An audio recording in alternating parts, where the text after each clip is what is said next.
Manikchak NB high মাদ্রাসায় রবিবার গভীর রাতে ঘটে গেছে একটি অস্বাভাবিক ঘটনা। মাদ্রাসার প্রধান শিক্ষকের অভিযোগ অনুযায়ী একদল অজ্ঞাত পরিচয় ব্যক্তি মুখ ঢাকা অবস্থায় মাদ্রাসায় প্রবেশ করে।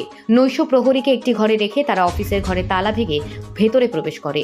অভিযোগ, অফিস ঘরের আলমারি থেকে প্রায় 40,000 টাকা, সিসিটিভি, হার্ড ডিস্ক ও অন্যান্য জিনিসপত্র নিয়ে যায় তারা। সোমবার সকালে মাদ্রাসার কর্মীরা বিষয়টি টের পেয়ে মানিকচক থানায় খবর দেয়। খবর পাওয়া মাত্রই পুলিশ ঘটনাস্থলে পৌঁছে তদন্ত শুরু করেছে। ইতিমধ্যেই বেশ কিছু তথ্য সংগ্রহ করা হয়েছে। এই ঘটনায় এলাকায় চাঞ্চল্য ছড়িয়েছে। স্থানীয় বাসিন্দারা মাদ্রাসার নিরাপত্তা ব্যবস্থা আরও জোরদার করার পরামর্শ দিয়েছেন। মাদ্রাসার প্রধান শিক্ষক প্রশাসনের কাছে দ্রুত পদক্ষেপের অনুরোধ জানিয়েছেন। এলাকাবাসীও আশা করছেন বিষয়টি দ্রুত সমাধানের মাধ্যমে পরিস্থিতি স্বাভাবিক করা হবে। প্রশাসনের পক্ষ থেকে ভবিষ্যতে এমন ঘটনা রোধে কার্যকর ব্যবস্থা নেওয়ার আশ্বাস দেওয়া হয়েছে। Bureau report, news prime Times. আজকে সকাল 7:39 নাগাদ আমাদের নাইট গার্ড আমাকে ফোন করেন। আমি ফোন রিসিভ করি যে কী হয়েছে, এত সকাল সকাল কেন ফোন।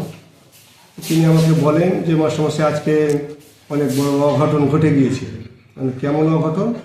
বলে 3টে অফিস ঘরে সমস্ত তালা ভেঙে, লকার ভেঙে সব জিনিস ছাড়খাড় করে দিয়েছে। আমি জিজ্ঞাসা করলাম কী কী নিয়ে গিয়েছে। তিনি বললেন যে আমি কিছু বলতে পারবো না। এসে কি দেখলেন?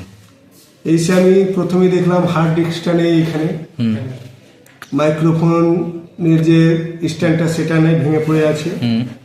তালাগুলো দেখলাম কাটা অবস্থায় আছে, কেটেছে, ভেঙেছে। এই লকারগুলোকে দেখছি ঠিক সেইভাবে খোলা আছে এখনো। এই টিউবওয়েলটা বাইরে ছিল। কি রকম মনে হচ্ছে? কিছু দিয়ে কি আঘাত টাঘাত করেছে? কি মনে হচ্ছে কি দিয়ে আঘাত করেছে? এই তো হয় সম্ভবত টিউবওয়েল দিয়ে, বা মনে হচ্ছে শাবল দিয়ে, আচ্ছা, যেটা রড বলা যেতে পারে, সেইটা দিয়ে আঘাত করা হয়েছে। আঘাত করে এমন করে দুমড়ে মুচড়ে দিয়েছে, সেই জিনিসগুলো এখন খুলছে ওরা। আচ্ছা, মানে কি তাণ্ডব চালানোর মতো? হ্যাঁ, একেবারে একটা ডাকাতি করলে যেমন তাণ্ডব চালায় ঠিক তেমন। এটাকে চুরি বললেও কম হবে। আচ্ছা, এটাকে বলা যেতে পারে ডাকাতির মতো। আচ্ছা, বলছি মূলত কি চুরি হলো? চুরি হয়েছে এমন তো হার্ড ডিস্ক বললাম একটা, আপনার মাইক্রোফোনের স্ট্যান্ডটা দেখছি না, আর প্রায় 40,000 টাকা। এইটুকুই আমরা আপাতত দেখছি। টাকা কেন ছিল স্কুলে? সেটা আমাদের ছাত্রছাত্রীদের এখন ফর্ম ফিল আপ চলছে আপনার মাধ্যমিক এবং উচ্চ মাধ্যমিকে। সেন্টার ফি বাবদ যে টাকাটা কালেক্ট করা হয়, সেই টাকাটাই একমাত্র মাদ্রাসাতে রাখা হয়। আর কাউন্সিল বা বোর্ডে যে টাকাটা দেওয়া সেটা ব্যাংকে জমা করা হয়, সেই টাকাটাই ছিল। পুলিশ প্রশাসনকে জানিয়েছেন? হ্যাঁ, জানিয়েছি। আমরা লিখিতভাবে আজকে আমি মাদ্রাসায় এসে প্রায় 11টা নাগাদ লিখিতভাবে আমি জানিয়েছি। পুলিশ প্রশাসনও এসে সেই সব ইনভেস্টিগেশন করে গিয়েছে। আচ্ছা, নাইট গার্ড ছিল না আপনাদের? হ্যাঁ, নাইট গার্ড ছিল। নাইট গার্ড একটা ছোট ঘর আছে, সেই ঘরে ঘুমায়। তিনি আমাকে খবর দিয়েছিলেন। তিনাকে আমি জিজ্ঞাসা করলাম যে এতটা সময়ে কেন খবর তো সরাসরি রাত্রেও পেতে পারতাম আমি। তো তিনি বললেন যেটা যে 10-15 জন লোক ছিল, তাদের মুখে সব কাপড় বেঁধেছিল, আমাকে হুমকি দিয়েছিল প্রাণে মারা। ভয়ে তো ওই সবই আমি অজ্ঞান হয়ে গেছে, আমার কোনো চেতনা ছিল না।